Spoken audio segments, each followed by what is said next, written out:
tous et bienvenue à ce webinaire organisé par la société Gretec. Donc webinaire du jour qui va porter sur l'un de nos produits, à savoir le Power Pack.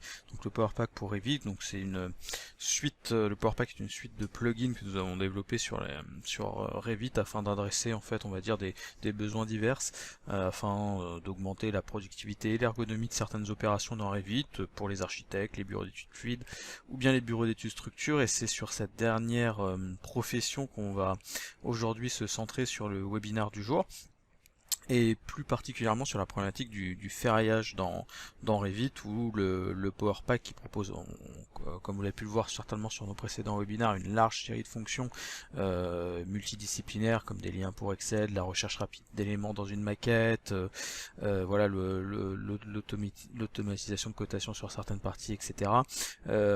Il existe on va dire un pan de cette application, tout un pan de fonctionnalités vraiment destinées à la modélisation et l'édition et la manipulation des armatures dans Revit.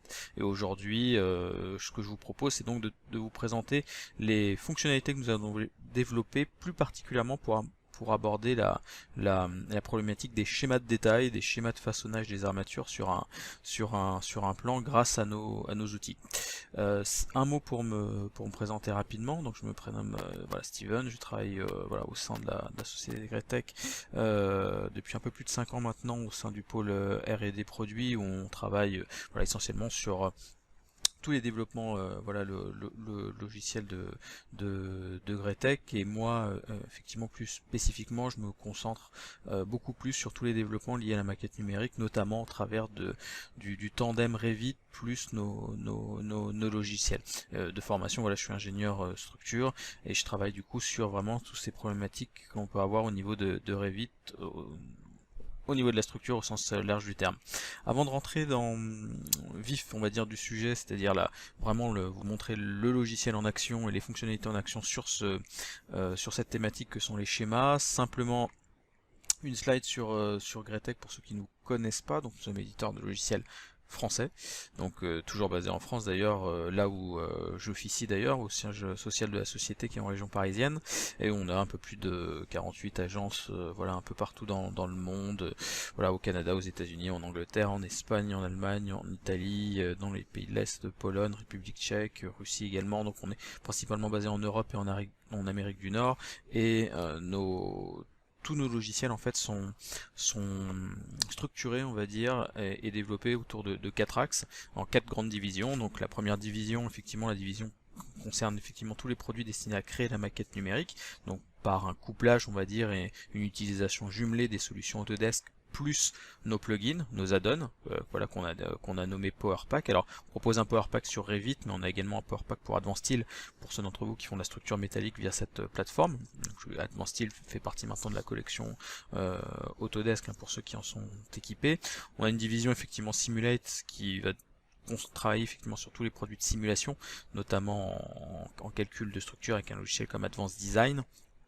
Fabricate, donc ça c'est la division qui va travailler sur sur tout ce qui concerne l'automatisation des process de fabrication sur les éléments d'armature avec une solution qui s'appelle Arma Plus, ou en structure métallique avec Advanced Workshop. Et puis la dernière division Manage qui via sa solution effectivement OpenTree va vous proposer effectivement de gérer les processus BIM sur toute la partie Work in Progress pour la publication de vos documents, pré-publication effectivement sur la partie CDE, on va dire Command Data Environment.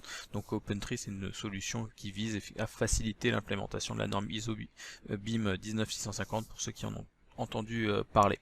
Voilà pour Gretec. Donc rentrons effectivement un petit peu plus sur la problématique du Power Pack. Donc le Power Pack, c'est donc un plugin voilà, qui se décline en 3 parties: Power Pack Detailing, Power Pack Design. Donc le Power Pack, le premier menu pour que vous voyez ici au niveau du ruban Revit, c'est toute la série de fonctionnalités multidisciplinaires. Power Pack Design, je prends volontairement les outils dans le désordre, ce sont tous les outils de calcul de structure que l'on a développés dans Revit, avec des moteurs de calcul embarqués dans Revit, c'est-à-dire sans import ou export de maquettes à ce stade. C'est essentiellement des modules de calcul locaux, poteaux, semelles, voiles. Et Power Pack Detailing, où vous voyez ici on a à peu près presque plus d'une trentaine de fonctionnalités vraiment dédiées à la modélisation et la manipulation des armatures hors on va dire échange, import-export avec des logiciels externes, notamment en termes de données de calcul, résultats FEM, etc. Ce sont vraiment des outils destinés aux modeleurs, aux BIM modelers ou aux projeteurs effectivement armatures pour pouvoir réaliser effectivement l'incorporation des armatures dans un coffrage, les étiqueter, les comptabiliser dans les nomenclatures, etc. Thème du jour, donc les schémas. Alors comme vous le savez, effectivement Revit propose quelques outils pour pouvoir modéliser des armatures. L'outil structure, hein, le ruban Revit vous propose de positionner des barres, des aciers par surface, des aciers par treillis, des coupleurs également. Et un des besoins assez récurrents en termes de production de plans, c'est la création effectivement de schémas de détail, de schémas de façonnage.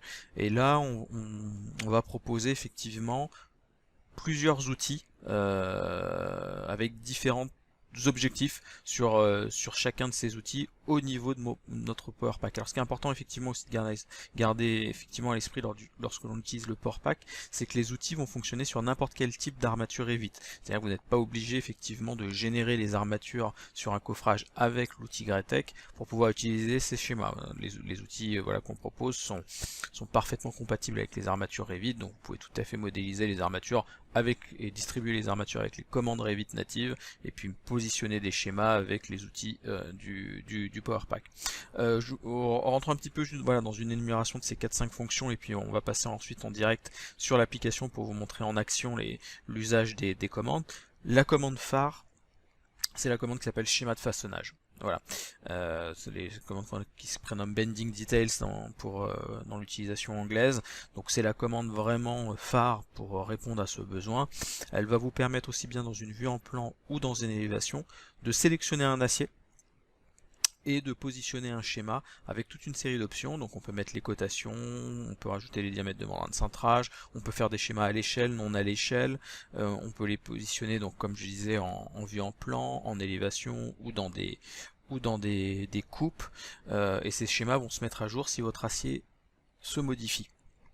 Si vous étirez la barre, la raccourcissez, etc. Donc ce sont vraiment des schémas de détail qui vont s'accompagner aussi d'une petite étiquette comme on peut le voir et que vous allez pouvoir positionner sur vos plans. Donc ça c'est vraiment la commande on va dire phare avec ses réglages pour pouvoir aborder les schémas que l'on propose au niveau de notre Power Pack. Alors on a quelques autres fonctions effectivement complémentaires. Une fonction complémentaire c'est la fonction étiquette multiple d'armature. Alors c'est une commande qui permet de mettre des étiquettes comme son nom l'indique, mais on a la possibilité, en s'appuyant sur l'outil précédent, que j'ai décrit voilà, de manière un peu brève, mais je vais le présenter effectivement dans l'usage, donc les schémas de façonnage, on va pouvoir, via l'outil étiquette multiple d'armature, intégrer le schéma dans une étiquette, comme on peut le voir sur l'exemple ici, c'est-à-dire que concrètement vous allez sélectionner une barre et à la différence de l'outil étiquette dans Revit qu'on utilise tous, hein, la commande étiquette par catégorie, ça fait partie des commandes incontournables dans Revit, bah, cette commande là, étiquette multiple d'armature, va placer l'étiquette, mais va également placer un petit schéma de détail qu'on va pouvoir ensuite déplacer ou positionner où on veut. Il est indépendant de l'étiquette, mais il se mettra bien sûr aussi à jour en cas de modification de l'acier. Donc via le même mécanisme et l'outil précédent qui nous permet de positionner des schémas sur un plan, on va pouvoir intégrer aussi ces schémas dans une étiquette via cette commande du Power Pack. Outil suivant, schéma d'armature. Alors là aussi pareil, on va toujours s'appuyer sur ce premier composant qui est l'outil schéma de façonnage. Comme je dis, c'est vraiment la commande incontournable du Power Pack pour pouvoir réaliser des schémas, mais on a décliné on va dire son utilisation avec des outils complémentaires. Donc l'outil qui permet de l'intégrer dans une étiquette, c'est celui que j'ai décrit juste sur la slide précédente. Et cet outil schéma d'armature, qu'est-ce qu'il va permettre de faire? Il va permettre de positionner en une seule opération, c'est-à-dire que là par exemple on peut le voir sur l'exemple, on a une distribution de barres sur le modèle de barres crossées. On va pouvoir sélectionner directement cette distribution, ce jeu, hein, parce qu'on appelle ça un jeu dans Revit, et via cette commande schéma d'armature, qu'est-ce que va faire le Power Pack? Il va positionner un schéma projeté, puisque là je suis en vue en plan, donc on peut voir la projection du schéma de façonnage, hein, on le voit ici. Il va mettre en place une étiquette et il va mettre une cote avec une ligne de distribution, on peut voir ici que j'ai 24 aciers espacés de 25 qui sont positionnés. Donc en une seule opération, cet outil schéma d'armature va permettre de placer un schéma de détail, on en revient effectivement au thème de jour, une ligne de distribution et également une étiquette. Donc c'est un outil voilà, qui peut être intéressant, ça dépend effectivement bien sûr des chartes graphiques que vous employez en interne dans votre agence. Autre outil également, toujours lié au schéma, les schémas de nomenclature. Alors les schémas de nomenclature, ça ce sont des outils qui vont permettre d'intégrer cette fois-ci ces schémas dans une nomenclature Revit, je pense que le nom est assez explicite. Alors on n'utilise pas la même mécanique, pourquoi? Parce que pour intégrer une image dans une nomenclature, comme son nom l'indique, en fait le seul moyen c'est mécaniquement dans Revit, c'est de faire un JPEG. Donc nous, les développements qu'on propose, ils s'appuient bien sûr sur sur le fonctionnement de Revit. On vient automatiser des opérations qu'on serait amené à faire manuellement pour les fluidifier. Donc l'outil schéma de nomenclature, qu'est-ce qu'il va faire? Automatiquement, dès que vous allez sélectionner une série d'aciers, une série d'armatures, l'outil va créer des JPEG. Ce JPEG va correspondre en fait au schéma de façonnage des aciers sélectionnés avec une indication bien sûr des codes de façonnage et des dimensions, et ce JPEG va être attaché à la barre comme dans le paramètre image de type. C'est le seul moyen qu'on a dans une nomenclature Revit, puisque nous ce qu'on génère c'est des nomenclatures Revit, on va pas recréer des nomenclatures nous-mêmes à la main en dessinant des lignes, non, on utilise vraiment des vraies nomenclatures Revit, et donc pour y intégrer un JPEG, on va venir créer ce JPEG, l'assigner à la barre, ce qui va vous permettre quand vous faites une nomenclature de façon classique dans Revit de visualiser ces schémas dans une nomenclature. Alors une petite particularité sur les treillis, sur les schémas de découpe. Alors on a une fonction qui permet d'intégrer, comme on peut le voir, des schémas de découpe, c'est-à-dire qu'on peut voir la taille du panneau global et qu'est-ce qu'on va couper, quel pourcentage du panneau total on utilise, on voit surface utilisée, surface restante par rapport au panneau. Alors ça, cette commande-là, treillis schéma, va fonctionner uniquement sur les treillis qui ont été placés avec notre module de dalle. Alors j'entre pas forcément dans les détails, mais on propose un outil de distribution de panneaux ou de barres effectivement, mais là en l'occurrence cette commande treillis schéma elle fonctionne vraiment sur les panneaux. Pour les barres, je vous ai montré les commandes précédentes fonctionnent, c'est la commande schéma de nomenclature qui est l'icône juste au-dessus de cette fenêtre, on le voit, donc là va permettre de travailler la barre. Les treillis donc ne seront utilisables que sur les treillis distribués avec notre outil de dalle. Sur les schémas de nomenclature pour les barres, comme je vous l'ai dit, peu importe que vous ayez modélisé les barres manuellement dans Revit avec les outils Revit ou avec les outils du PowerPack, ça fonctionnera sans problème. Mais là, effectivement, une particularité de la commande treillis schéma sera vraiment avec le module de dalle du PowerPack qu'on pourra extraire ces schémas. Voilà pour la présentation théorique des commandes que je souhaitais vous présenter, et je vous propose de passer dans Revit pour pouvoir voir leur fonctionnement un petit peu plus en détail.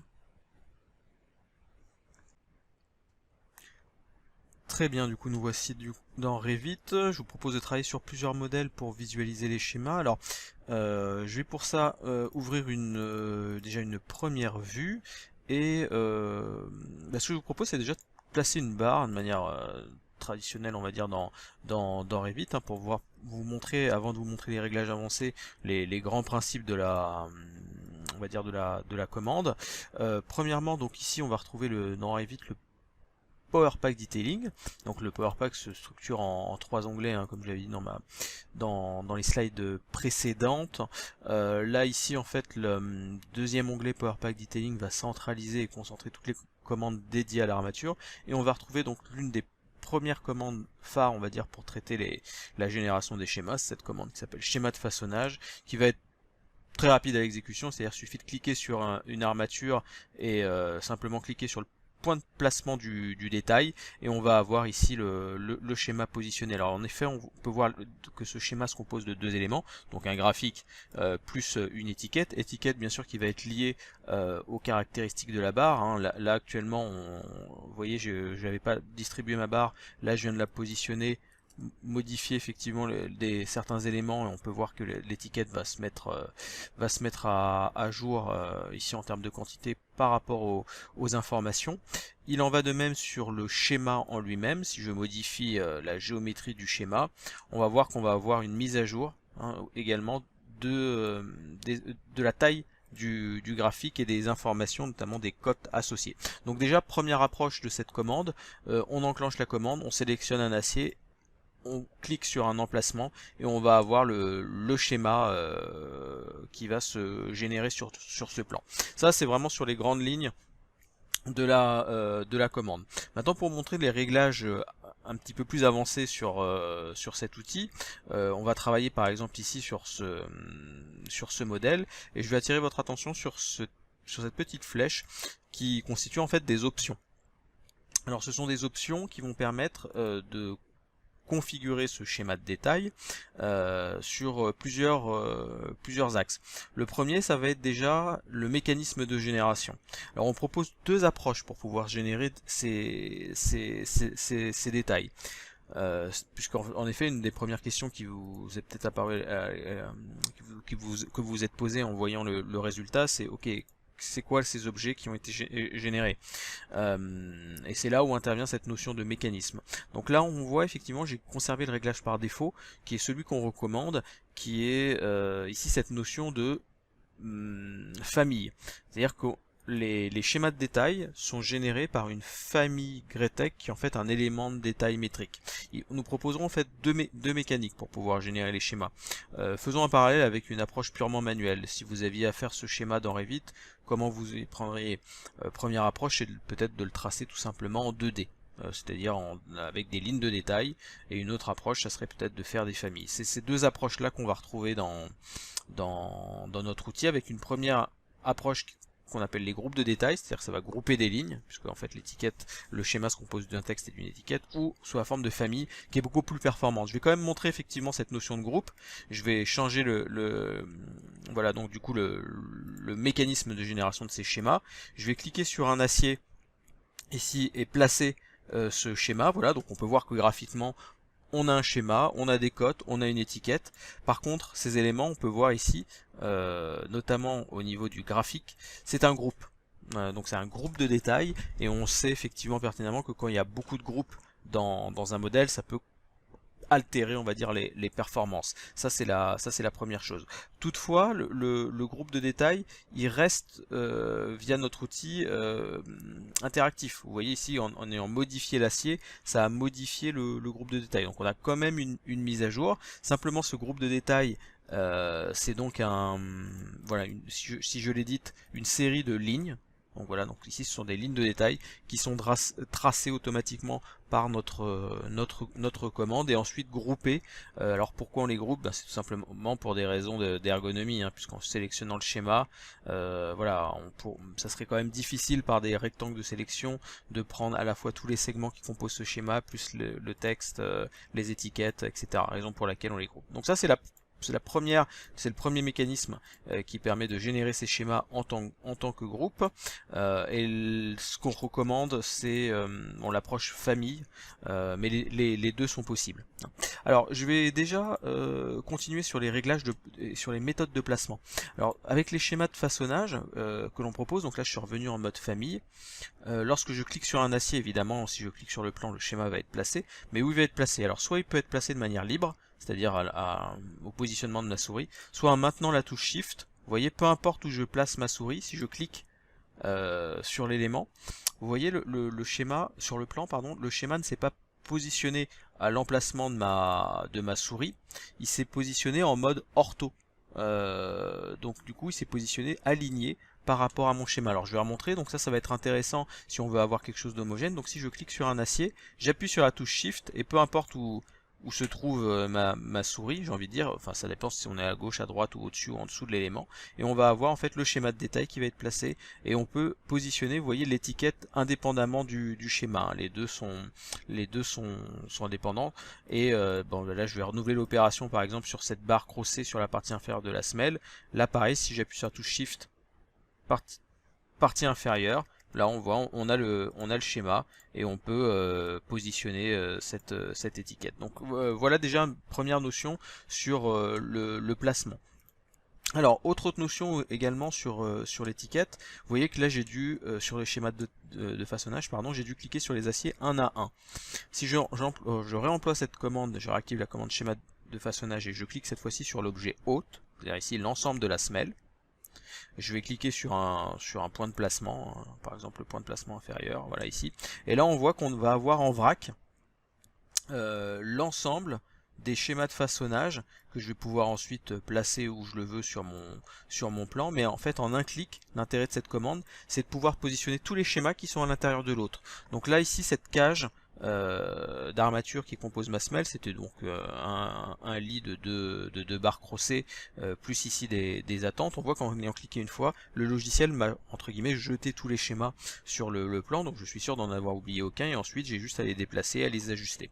Donc ça peut être aussi voilà, une fonction voilà, intéressante selon le cas de figure.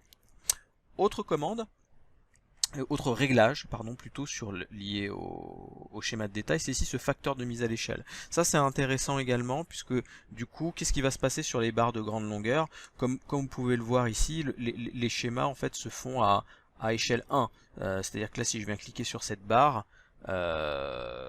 concrètement je vais avoir un schéma de détail. Alors je ne l'ai pas mis en mode ortho, je vais revenir en arrière, j'appuie sur la touche shift et je vais cliquer en dessus. Voilà, donc là j'ai la barre qui est bien alignée au dessus, j'ai une barre qui fait 3 mètres, voilà, ce qui peut être voulu selon la représentation souhaitée, mais ce qui peut être gênant pour certains qui souhaitent avoir des schémas plus petits. Donc c'est la raison pour laquelle on peut mettre un facteur d'échelle ici. Donc là par exemple, admettons que je mets 0,5 sur cet élément, je vais valider par la touche OK, et donc je vais employer la commande schéma de façonnage, je vais cliquer sur cette barre, je vais pas la positionner en mode ortho, hein, je vais la cliquer ici librement, et on peut voir ici la taille du schéma, ici, qui est plus petit, vous voyez du coup, par rapport à la taille d'origine. Donc là j'ai mis un facteur 0,5, on aurait pu réduire encore davantage dans le cas présent, par exemple un facteur de 0,3 ici. Je sais même plus si j'ai validé, là j'ai été un petit peu vite. C'est pas grave, on va tout de suite voir. Je vais cliquer sur les cadres, on va reprendre la commande schéma de détail, on va cliquer sur cet acier, on va le placer. Hop, et voilà, donc là ici on a un schéma, voilà, de taille beaucoup plus réduite qui est obtenu par ce réglage ici, qui est donc le réglage de facteur de mise à l'échelle.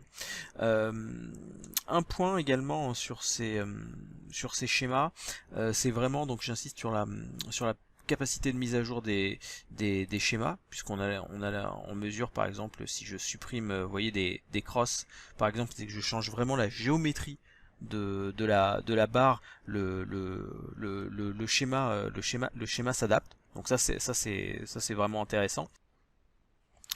Autre point sur ces schémas, donc on voit que c'est intéressant effectivement en effet cette mise à jour à la fois des dimensions et également de la forme de façonnage. Il est possible d'intégrer également ces schémas au niveau d'une étiquette. Alors, c'est là aussi pareil, il s'agit d'une option qu'on va retrouver ici au niveau des étiquettes de barres, où on peut générer des schémas de détail avec avec une étiquette avec un schéma de détail, voilà, ça va dans les deux sens. Alors en effet, on voit ici que l'étiquette, que le schéma de détail est avec une étiquette, mais on a également le complémentaire avec cette commande qui s'appelle étiquette multiple d'armature. Donc bon, je vais la montrer, vous allez voir que c'est assez simple effectivement à comprendre. Je vais sélectionner ici une barre, valider cette sélection de barre, cliquer sur un point de placement, tout simplement, et ici voilà ce que j'obtiens. J'obtiens donc en fait une étiquette de l'armature et un petit schéma associé à cette étiquette que je vais pouvoir déplacer, étiquette avec les codes de façonnage. Donc ça aussi c'est une convention, on va dire, de représentation qu'on retrouve assez régulièrement sur les plans, c'est-à-dire d'avoir, voilà, vous voyez, une étiquette avec un schéma de détail. Alors on s'appuie, là encore c'est notre commande étiquette, elle s'appuie sur la commande précédente, puisque si je viens modifier la géométrie de ma barre, donc là on va par exemple ici crosser à 135 ici l'acier, on va avoir en fait une opération de mise à jour, vous voyez, qui s'est opérée en fait sans intervention de ma part, qui a permis ici du coup d'actualiser le schéma par rapport aux dimensions. Donc la commande Ici donc étiquette multiples d'armature. Donc là c'est une commande qui va être très intéressante. Alors toujours il faut que je la sélectionne. Voilà ici pour pouvoir par exemple sélectionner ici des cadres, cliquer sur un point et je vais du coup pouvoir voilà, étiqueter un des cadres avec voilà une étiquette et un schéma. Que je vais pouvoir personnaliser bien sûr après en termes de réglage. Voilà, donc tout ça ce sont des options possibles au niveau de la configuration des schémas de détail. Donc vous voyez qu'on a quand même pas mal de petits réglages complémentaires effectivement. Alors bien sûr je passe sur les réglages un peu triviaux, notamment le choix des types de texte, le choix de l'étiquette qui est personnalisable au niveau des informations, l'orientation de l'étiquette, hein, puisque ça c'est un fonctionnement Revit, de pouvoir le positionner dans le sens de lecture du plan horizontal ou vertical. Donc ça effectivement c'est complémentaire vraiment à au réglage Revit. Alors trois autres dernières commandes liées à cette thématique du jour qui sont les schémas. Alors pour ça je vais peut-être revenir ici sur le premier modèle. Je vais demander ici d'afficher voilà une vue. Donc là bon là on a par exemple ici voilà une distribution de barres.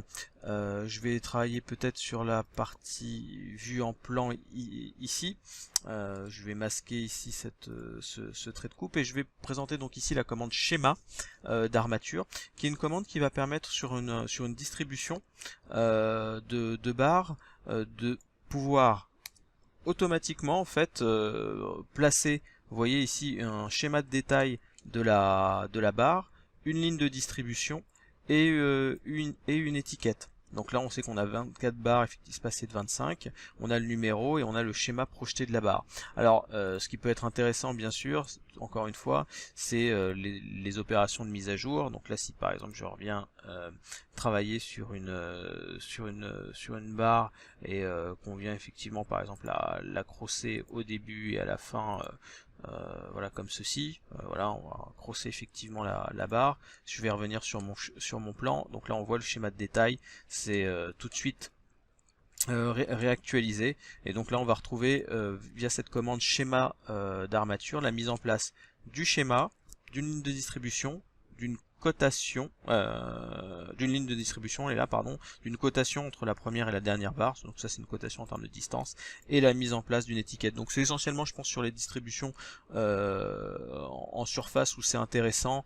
On pourrait employer cette commande là par exemple si je la fais dans le cas d'une élévation de poutre, ça sera bon, ça dépend des chartes graphiques employées. Ce qu'il va faire c'est qu'il va vous voyez mettre une cote, deux lignes de distribution, coter la première et la dernière barre, et on a le schéma après qui est mis vraiment sur le plan, mais après qu'on peut venir déplacer et positionner ailleurs sur le modèle, pourquoi pas. Donc ça après c'est vraiment voilà de la charte graphique un petit peu utilisateur. Bon là on a plutôt l'habitude d'avoir l'utilisation de cette commande sur les distributions de barres pour avoir la représentation rabattue, on va dire. Alors dernière commande dernier jeu de commandes et dernier jeu d'outils qu'on va retrouver dans le Power Pack sont ces deux outils, schéma de nomenclature et treillis schéma. Ce sont des commandes en fait qui vont permettre d'intégrer ces schémas dans les nomenclatures. Alors pour ça, je vais ouvrir ici par exemple une vue en plan. Alors je vais peut-être changer de modèle pour vous. Voilà ici sur ce modèle où les éléments n'ont pas été encore générés. Donc là, bon, ce qui est intéressant effectivement sur le modèle précédent, donc là on peut voir un petit peu un exemple du résultat qu'on va obtenir, c'est-à-dire un schéma intégré dans une nomenclature avec l'optimisation du panneau. Alors aussi bien ces schémas au niveau des treillis qu'au niveau des barres, ces deux schémas vont avoir le même processus, on va dire le même mode opératoire pour être généré. On va procéder de la manière suivante, on va enclencher la commande en fait qui s'appelle treillis schéma, sélectionner le modèle, donc qu'on souhaite générer des barres dans une nomenclature ou des schémas de façonnage des TS, on va activer la commande, sélectionner l'ensemble des barres du modèle, et ce que va faire l'outil PowerPack, il va générer un JPEG, l'assigner en tant que caractéristique de type au niveau de la barre, ce qui va vous permettre en fait sur cette nomenclature qui n'est plus ni moins qu'une nomenclature Revit, hein, si on regarde cette nomenclature dans les propriétés au niveau des champs, donc on voit hein, c'est une nomenclature classique, simplement on y a intégré ici le paramètre image assigné à la barre. Alors pour les TS on obtient donc du coup directement le schéma assigné en tant que paramètre de type, hein. Je vais double cliquer ici sur un panneau, modifier le type pour vous montrer. Donc là si je vais dans la zone image de type, vous voyez c'est ici que les images ont été affectées par la commande PowerPack. Alors le prérequis sur les TS, comme je l'ai dit en préambule de la présentation, c'est qu'il faut que les TS soient placés avec cette commande de barre inf barre sup du PowerPack. C'est vraiment une commande spécifique du PowerPack pour pouvoir distribuer les panneaux dans une géométrie voile ou enfin pour les dalles pardon ou pour les éléments surfaciques. Donc il faut absolument effectivement que les TS soient positionnés avec cet outil. S'ils sont positionnés effectivement avec les outils manuels de Revit, sur cet outil là effectivement on n'aura pas les résultats. En revanche effectivement pour les barres, c'est-à-dire l'outil schéma de nomenclature, je vais peut-être montrer ici un résultat de l'opération. Je vais travailler par exemple ici sur un linteau. On va voir sur ce modèle ici, j'ai déjà un exemple effectivement qui a été généré. Voilà, donc là on peut voir ici un exemple. Donc dans l'outil PowerPack Detailing, on a cette commande ici qui s'appelle schéma de nomenclature, qui va fonctionner de la même manière, hein, c'est-à-dire que la commande create schéma. Alors à ceci près que la commande schéma de nomenclature va fonctionner sur toutes les barres. Donc même si vous avez positionné des barres manuellement dans Revit avec les outils structure, donc armature notamment, là il n'y aura pas de problème, il n'y a pas de limite sur la création de ce schéma. Donc là on va prendre l'outil schéma de nomenclature, on sélectionne l'ensemble du modèle et on valide, et les schémas vont être générés de cette manière effectivement sur le on va dire sur la nomenclature. Il s'agit encore une fois d'une image de type qui est assignée en fait comme caractéristique ici à la barre. Donc le plugin va générer des barres, générer des images, une image de la barre, et l'assigner en tant que caractéristique de type. Donc on le voit en fait d'ailleurs dans les nomenclatures, on a une représentation voilà filaire de la barre. Alors d'ailleurs ça me renvoie à un petit détail que j'ai peut-être pour conclure effectivement sur la présentation au niveau des schémas. C'est vrai que je l'ai pas évoqué. Donc là on a par défaut un schéma où on voit l'épaisseur de la barre, mais on a une sensibilité en fait par rapport au niveau de détail. Je vais retirer ici le gabarit de vue. Si je passe en niveau faible, on peut avoir un dessin en fait en une ligne ou en épaisseur. Donc ça aussi ça fait partie d'un dernier réglage du schéma. Donc quand on positionne les schémas en plan, on peut choisir effectivement faible ou moyen, et là on va avoir l'épaisseur fine ou l'épaisseur complète de la barre. Dans les nomenclatures, pour des raisons on va dire d'esthétique, on a uniquement un trait. Et ce qu'on peut voir aussi, c'est que vous voyez ici on a deux barres. Alors c'est pas forcément, si on le voit peut-être un peu plus ici, si on le voit là, entre les barres, donc on va dire la position 4 et 6, on a deux barres, donc une de 5 et une de 1.7 ici, elles font la même représentation au niveau des schémas, donc on a un schéma uniforme même si la longueur est différente, donc on essaie d'avoir quelque chose d'assez épuré dans la représentation de ce schéma dans les nomenclatures. Voilà qui termine le jeu de fonctions lié à l'utilisation des schémas en plan ou dans les nomenclatures. Je vais revenir à ma présentation générale. Voilà qui est fait. Il me reste donc à vous remercier pour votre participation à cette session qui sera disponible en replay. Donc on vous invite à nous suivre sur les réseaux sociaux, Twitter, Facebook, LinkedIn et YouTube. Je vous remercie encore une fois d'avoir suivi cette session, et on vous dit à très bientôt sur nos prochains webinaires. Merci à tous, bonne journée à tous, à bientôt, au revoir.